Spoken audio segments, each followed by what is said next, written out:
Hello students, myself Rakesh Misra. Now we are going to discuss about next topic just after the post fertilization events.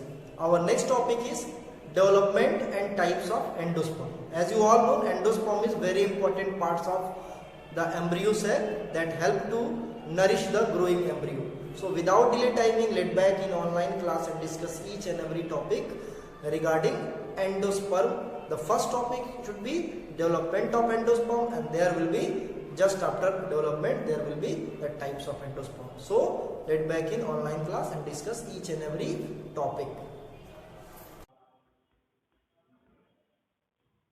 Development of endosperm. What is actually endosperm?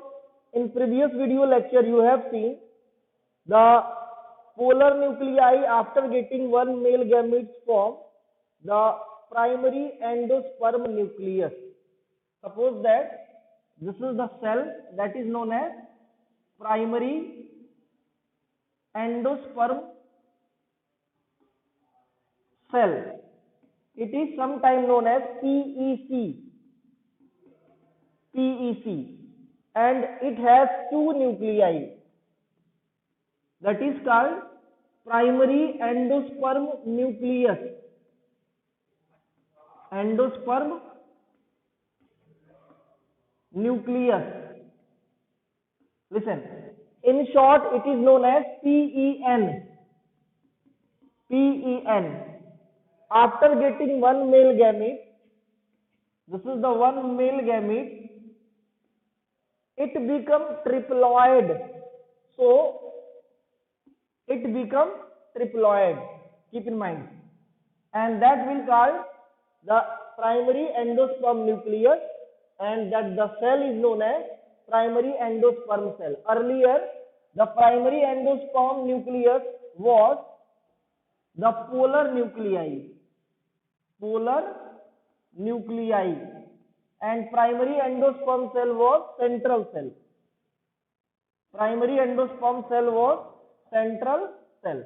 Later, after getting one male gamete, it convert into primary endosperm nucleus and primary endosperm cell that collectively form the endosperm.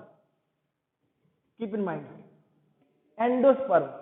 So by nature, the ploidy of endosperms, tell me what will be the ploidy of endosperm by nature?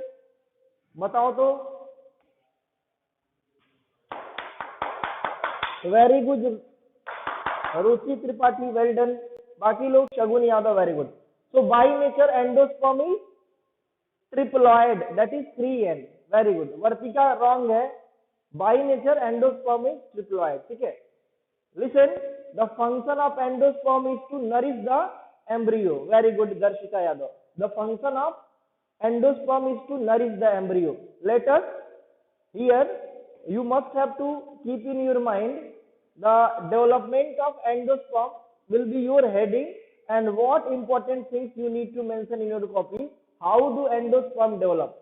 So earlier you need to notice in your copy the polar nuclei, that is 2N, and central cell fuse with one male gamete to form the primary endosperm nucleus and primary endosperm cell, that collectively known as primary endosperm, that is by nature triploid, that is 3N. इतनी बातें लिख लेना copy में. अब next लिखो copy में types of endosperm. Types of endosperm. Types of endosperm. Basically, three types of endosperms are found in all over the angiospermic plants. The first is cellular endosperm.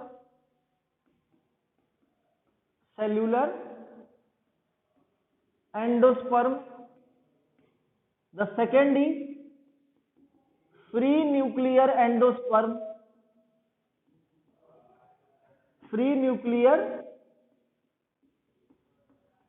endosperm, and third is halobial endosperm. halobial endosperm. Basically, three most important kinds of endosperm are in our syllabus: the cellular endosperm, prenuclear endosperm, and halobial endosperm. One by one I will describe about these. Keep in mind. So your heading is cellular endosperm. हो जाए तो बताना hand raise करके.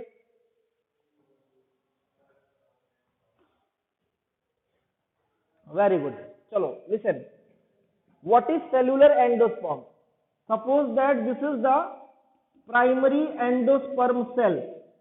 This is the primary endosperm cell, and it has the triploid nuclei, 3N nucleus, 3N nucleus. It has the single triploid nuclei. Keep in mind. Then in next way, listen carefully, in next way, the primary endosperm nucleus divide mitotically. भाई क्यों mitosis ही होगा, meiosis क्यों नहीं होगा? अब इसमें cell division होगा, वो भी किस टाइप का होगा? माइटोसिस. माइटोसिस. कोई बताएगा इसमें माइटोसिस होगा, मियोसिस क्यों नहीं होगा?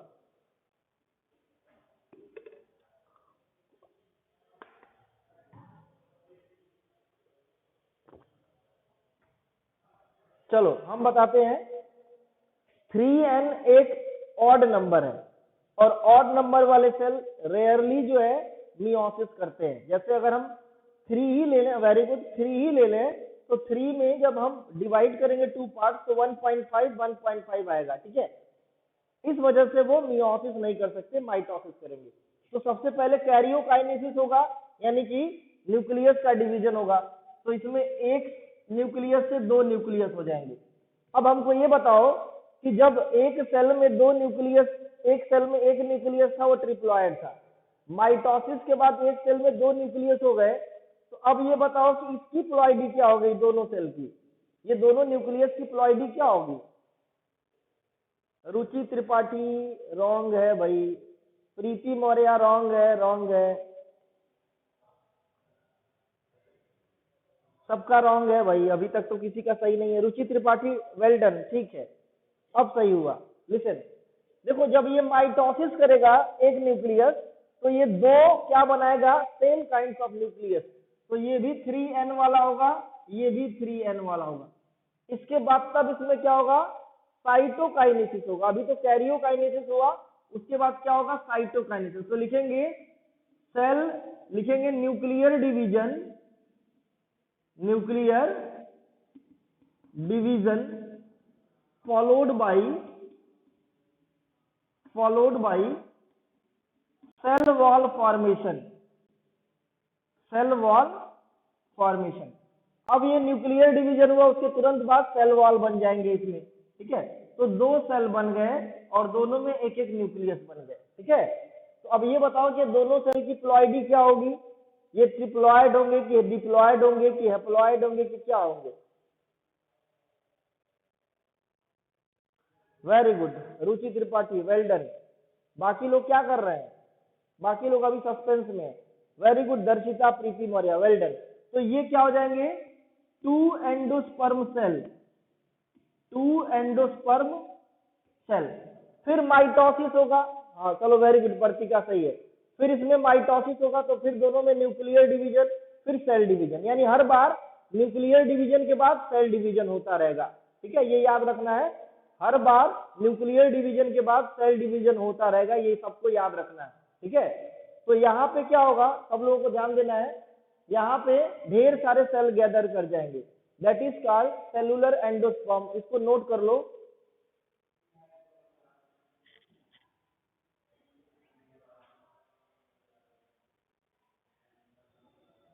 हो जाए तो बताना भाई.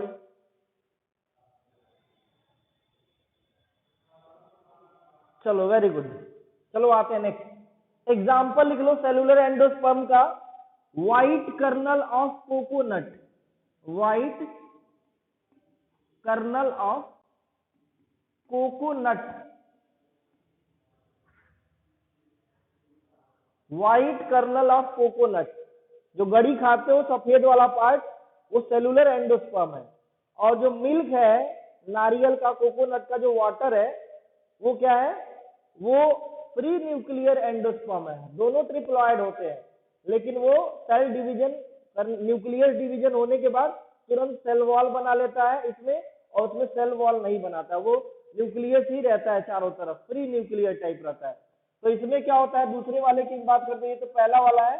सेकेंड वाले की मैं बात कर दूं, ये क्या है, ट्रिप्लॉइड न्यूक्लियस है। ये न्यूक्लियर डिवीजन करता रहेगा ढेर सारा, 3n 3n, ये ढेर सारा क्या करेगा, सिर्फ न्यूक्लियस बनाएगा। ठीक है, ढेर सारा क्या बनाएगा, सिर्फ न्यूक्लियस बनाएगा। ध्यान देना है, सेल वॉल नहीं बनेंगे, सिर्फ न्यूक्लियस बनते रहेंगे इसमें, ओनली न्यूक्लियस बनेगा इसकी चारों तरफ, सेल नहीं बनेगा। ठीक है, तो क्या लिखेंगे, only nuclear division, only nuclear division which is not followed by cell wall formation. लिखेंगे not followed by cell wall formation, ये याद रखना है। It is not followed by cell wall formation. It is only nuclear division not followed by cell wall formation. ठीक है, ये क्या है, सेकेंड टाइप है। तो इसमें थोड़ा सा बातें लिख लेना, सेलुलर डिवीजन में, सेलुलर एंडोस्पर्म में, when nuclear division followed by cell wall formation. Example, white kernel of coconut. ठीक है, इसमें क्या लिख देना, फ्री न्यूक्लियर में, when nuclear division not followed by cell wall formation. It is free nuclear type. It means nucleus remain free, that is liquid in nature, that remain liquid in nature. And example लिखेंगे coconut milk. ठीक है, tender of coconut milk, लिखेंगे tender of coconut milk, tender of coconut milk. हो जाए तो बताना भाई दोनों। चलो आते हैं नेक्स्ट। तो ये अगर एग्जाम में आता है, व्हाट इज द सिमिलरिटी, लिख लो कॉपी में, क्वेश्चन लिख लो, मुंह मत देखो, क्वेश्चन लिखो। What is the similarity between white kernel of coconut and tender of milk. लिख लो, what is the similarity between white kernel of coconut and tender of milk. हो जाए तो बताना।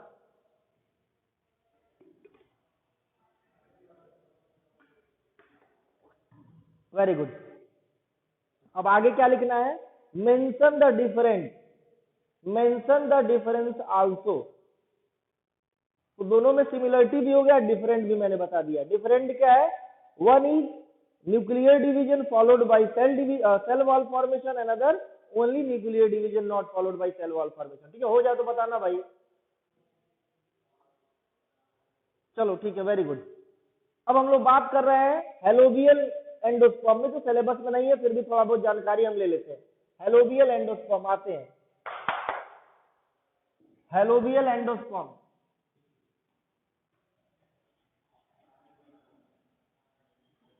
हेलोबियल एंडोस्पर्म पे आते हैं हम लोग।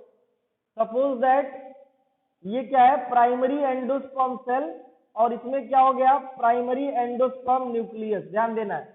और ये क्या हो गया, एंडोस्पर्म, दोनों मिला के क्या हो गया, एंडोस्पर्म। ठीक है, इसमें सबसे पहले जब माइटोसिस होता है तो सबसे पहले क्या होता है, सेल डिवीजन होता है, यानी सबसे पहले न्यूक्लियर डिवीजन होता है, कैरियोकाइनेसिस। तो इसमें कैरियोकाइनेसिस होगा तो एक न्यूक्लियस से दो न्यूक्लियस हो जाएगा, ध्यान देना है, एक न्यूक्लियस से दो न्यूक्लियस हो जाएगा। ठीक है, फिर ये सेल कभी भी सेल डिवीजन नहीं करेगा। ठीक है, यानी ये सिनोसिटिक बिहेवियर शो करेगा, एक ही सेल में दो दो न्यूक्लियस हो जाएंगे, ये याद रखना है, एक ही सेल में दो दो न्यूक्लियस हो जाएगा, सिनोसिटिक बिहेवियर शो करने लगेगा।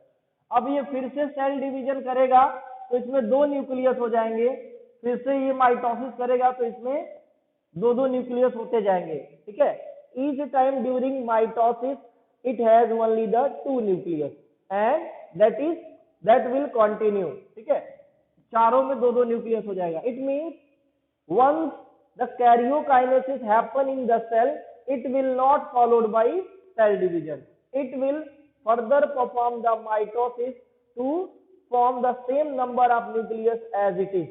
It means the single cell has two nuclei. Later the cell divides and each nuclei divide. So here the two nucleus, by means of mitosis it form the four nucleus, and later the cell divide to form two cells and four nucleus distribute in each cell. Later फिर क्या होगा, फिर इसमें दोनों में mitosis होगा सिर्फ nucleus में, तो इसमें चार न्यूक्लियस हो जाएंगे, इसमें फिर सेल में माइटोसिस होगा, तो हर सेल में हर बार दो न्यूक्लियस होते जाएंगे। एक बार न्यूक्लियस जनरेट हो गया दो, तो ये हमेशा हर सेल में दो बनते जाएंगे। ठीक है, बातें समझ में आई? लिख लो कॉपी में, each time during nuclear division, हो जाए तो बताना, each time during nuclear division, helobial type लिखवा रहे हैं, each time during nuclear division not immediately followed by cell division, not immediately followed by cell division, so that each endosperm cell consists two nuclei, each endosperm cell consists two nuclei, it called halobial endosperm. Example, Eremurus and Vallisneria. Example, Eremurus